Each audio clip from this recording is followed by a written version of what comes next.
네, 제가 오늘 발표할 책은 인격론인데요.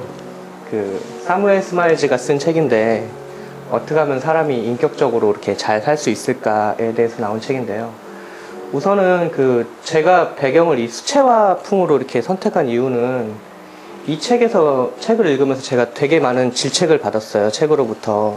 제가 많이 이렇게 배우고 깨달은 게 많더라고요. 근데 그게 이제 아픔으로 다가오지 않고 되게 기분이 행복한 거예요. 아, 이것만 실천을 하면 내가 정말 훌륭한 사람이 될 수 있겠구나. 내가 행복해질 수 있겠구나. 그런 의미에서 되게 조금 이렇게 마음이 편안해지는 그런 분위기를 조성하기 위해 음악과 배경을 이렇게 좀 편안한 걸로 이렇게 선택을 했습니다. 인격론에서는 우선은 첫 번째 일을 통해서 사람이 인격이 형성된다고 나오는데요. 이게 이제 책 서두에 나오는 말인데, 명성보다 의무를 존중하고 세속적인 평판에 좌우됨이 없이 마음이 명하는 대로 행동하며 끊임없이 나아갈 길을 추구한다라고 되어 있는데요. 이 글을 딱 보면 정말 이대로 살면 되게 큰 사람이 될 것 같아요. 그래서 이 말을 딱 보면서 되게 마음이 편안해지더라고요. 나도 언젠간 이렇게 될 수 있지 않을까라는 생각을 해봤는데요. 여러분들도 한번 생각해 보세요. 진짜 이렇게 살면 되게 진짜 훌륭하고 행복한 사람이 될 것 같아요. 첫 번째 인간의 재능은 일을 통해서 완성된다고 했는데요. 누구나 다 아시는 말처럼 고여있는 물은 썩게 마련이고 녹이라는 거는 쇳덩이를 고철로 만들어버려요. 그러니까 쓰지 않은 물건은 더 이상 이제 쓸모가 없어진다는 말이죠. 사람은 그래서 항상 움직여야 되는데 그럴 때마다 사람들한테 위기가 찾아와요. 자기 자신으로부터 그리고 어려운 일로부터 도망치려고 하는 사람들. 제가 많이 그랬었죠. 보면은 우리들은 이제까지 어려움으로부터 도망치는 데는 자신만의 세계에 파묻혀 스스로를 보호하는 길뿐이다라고, 어리석을 때는 진짜 이렇게 저도 생각을 했었어요. 근데 이 말을 딱 보니까 그냥 갑자기 욱하는 기분이 들더라고요. 자신의 책임으로부터 도망쳐 나오려는 더할 나위 없는 나약함. 아마 누구나 가져봤을 거예요. 그런 이기기 힘든 책임감으로부터 도망치려고 했던. 근데 이제 정말 이제 일을 하다가도 막 정말 지치고 죽고 싶을 순간도 있는데 이 말, 그러나 마음 내키는 대로 생활하다 죽은 사람들이 훨씬 많다. 정말로 그렇지 않은가요? 내가 내 할 일을 못하고 자신의 책임감으로부터 무책임해질 때 정말 쉽게는 굶어 죽을 수도 있죠. 자신의 일을 못했을 때는. 그래서 인간의 재능은 일을 통해서 시작이 되는 것 같아요. 여기는 완성된다고 나왔는데 제 의견은 이제 시작이 되는 것 같고, 그리고 일을 하지 않으면 부수적으로 우울해지는 경향이 있대요. 이런 기분도 이게 저도 한번 느껴봤었는데, 그러니까 아무것도 할 게 없으면 되게 나른해지는 거예요. 도대체 나는 내 존재감은 뭔가부터 의심하기 시작하고 그게 실제로도 일을 하지 않는 여성은 두통과 히스테리를 동반한 허탈감의 노예가 되기 쉽다고 나오더라고요, 책에도. 그래서 일은 정말 사람한테 있어서 정말 필요한 것이구나.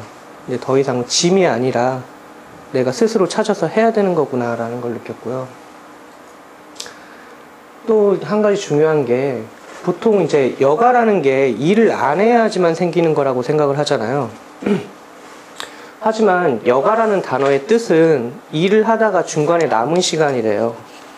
그래서 일을 하는 데서 여가가 생겨나는 건데, 왜 이런 말이 생겨나게 되는 거냐 하면,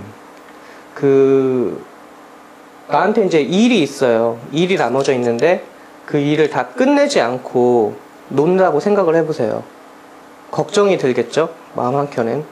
근데 그런 걱정을 안고 있는 채 놀면은 진짜로 제대로 놀았다고 할 수 있을까요? 정말로 여가를 소중히 여기는 사람이 일도 열심히 하는 거더라고요. 그냥 놀기만 좋아하는 사람은 놀기만 좋아하는 것 뿐이지 여가를 소중히 생각하는 사람은 아니에요. 내가 내 할 일을 다 끝내놓고 났을 때 정말 마음 편한 기분으로 즐길 수 있는 게 여가더라고요. 그래서 정말 바쁜 와중에 시간이 생기는 거고 거기서 생기는 시간이 너무 소중한 거더라고요. 그렇게 여가를 생각하지 않는 사람은 변명만 늘어놓게 돼요. 게으름뱅이죠. 저도 많이 이런 부분이 있고 하지만 그런 소중한 여가는 그 값어치를 지불하지 않으면 진정한 나의 것이 될 수가 없어요. 그리고 일을 함으로써 남은 시간, 그 여가의 시간을 자신의 취미나 자신의 하고 싶은 일로 활용하면 그것이 얼마나 도움이 되는지에 대해서 나오는 건데요. 3번의 재능만으로 걸작은 만들어지지 않는다고 하는데, 내가 어디에서 이제 일을 해요. 일을 하다가 저한테 남은 시간이 생긴 거예요. 근데 내 취미는 글 쓰는 게 취미인 거예요.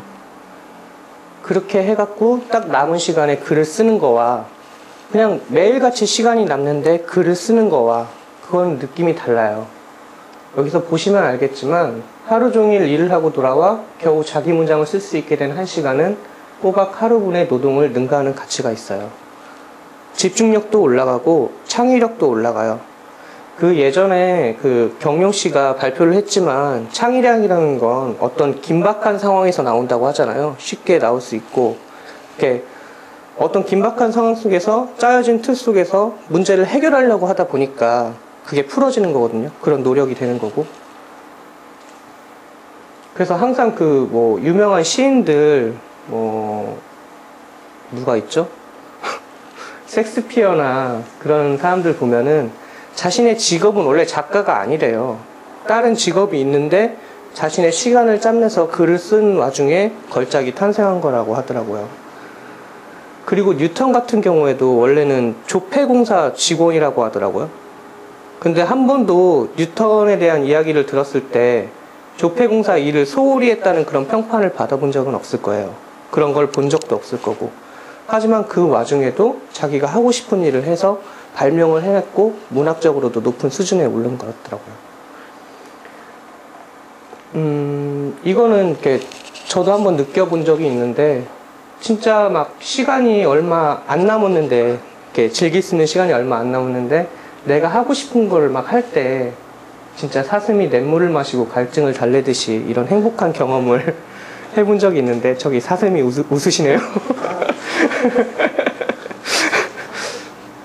예, 이런 거더라고요. 그래서 참 일의 소중함도 알게 되고 시간을 잘 쓰는 게 얼마나 도움이 되는지에 대해서 되게 많이 배운 책이었어요. 되게 좀 염치가 없이 좀 PT를 좀 짧게 만들었는데 제가 책을 일부분밖에 못 읽었어요. 그래서 다음 주에는 꼭 완성을 해서 더 좋은 얘기를 들려드릴 수 있도록 하겠습니다. 감사합니다.